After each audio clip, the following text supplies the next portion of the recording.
आदर के योग भाई और बहनों और मंच पर बैठे साथी साथियों, मैं बहुत समय ना लूँगा आपसे।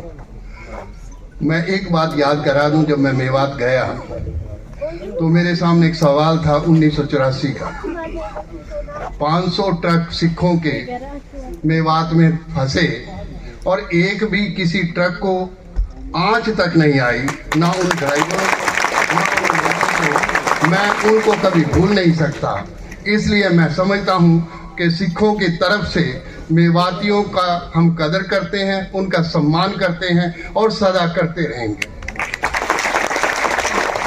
दूसरी बात, कई बार ऐसा होता है कि मैंने मेवात क्योंकि बहुत नज़दीक से देखा, जब पहलू खां का हमारे सामने एक सवाल उठा तो हमने उस समय भी ये बात कही, क्योंकि हमने पंजाब के हालात को देखा था।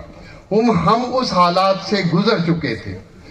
मुझे अपनी ज़िंदगी में एक खुशी है कि सरदार हुकम सिंह जो स्वतंत्रता सेनानी भी रहे, लोकसभा के अध्यक्ष भी रहे, पार्लियामेंट्री कमेटी जो पंजाबी सूबा बनी उसके चेयरमैन भी रहे और राजस्थान के गवर्नर भी रहे। मुझे उनके गोद में बड़े होने का मौका मिला। एक बात उन्होंने कई बार मुझे कही कि जब तक मुसलमान और सिख भारत का हिस्सा है, इस देश को कोई हिंदू राष्ट्र नहीं बना सकता।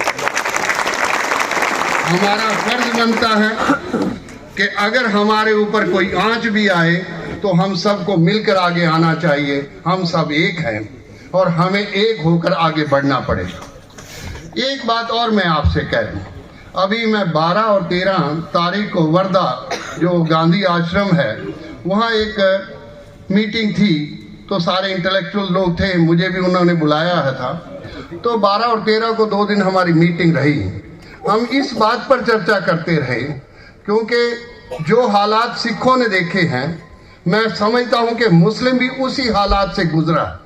आज भी वही हालात से हम, जब मैं रकबर का गांव में गया और अभी बड़ौदा मेव में जो हालात बने तो मैं वहां भी गया, तो मैंने देखा कि कहां हम गलतियां कर गए और कहां हमारे से गलती हो रही। एक बात का और मुझे एहसास हुआ कि जो पाकिस्तान से सिख आए और अलवर स्टेट में ज्यादा राय सिख हैं, तो सारे राय सिख वहाँ बसे, वो भी सारे खेती करते हैं और खेतों के काम करते हैं। मैंने उनसे पूछा कि हमारे संबंध क्यों अच्छे नहीं बन पा रहे, हमारे संबंधों में कहाँ खटास है, हम उन संबंधों को क्यों नहीं अपने मिठास में बदल देते और मिलकर चलें, मिलकर बैठे तो सही और मिलकर सोचे तो सही कि हमारी खटास कहाँ है। मुझे लगा कि हमारी कोई खटास तो थी नहीं, हमारे विचार में भी कोई खटास नहीं थी, पर हमारे अंदर कोई तीसरी ताकत है जो हमें दूर करती है। हमें ये समझ लेना चाहिए कि हमें उसको भी समझना चाहिए। आज ज़रूरत है हम सबको एक होने की, एक सोच करने की। एक बात मैं और गांधी की बात कर मैं समाप्ति कर दूंगा। गांधी ने एक बात कही, गांधी का राम क्या है, जिस हालात से हम गुजर रहे हैं वो हालात क्या है। गांधी का राम और रहीम एक है, गुरु नानक का राम और रहीम एक है। हम कहां से अलग हो गए, हम कहां से अलग चल पड़े, ये सवाल आज है।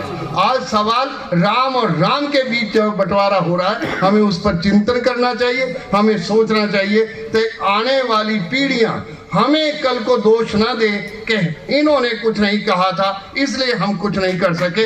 आओ मिलकर आगे बैठे, मिलें, विचार करें, चिंतन करें। आज हम सबको मिलकर बैठने की जरूरत है। आओ मिलकर चलेंगे तो एक नया इतिहास इस देश में, ये देश हमारा है, हमने इसको बनाया है, हमने इसको संवारा है और हम इसके संवारने के नींव रखी है तो हम इसको संवारते हैं। आओ मिलकर इस बात को चलें। बहुत बहुत शुक्रिया।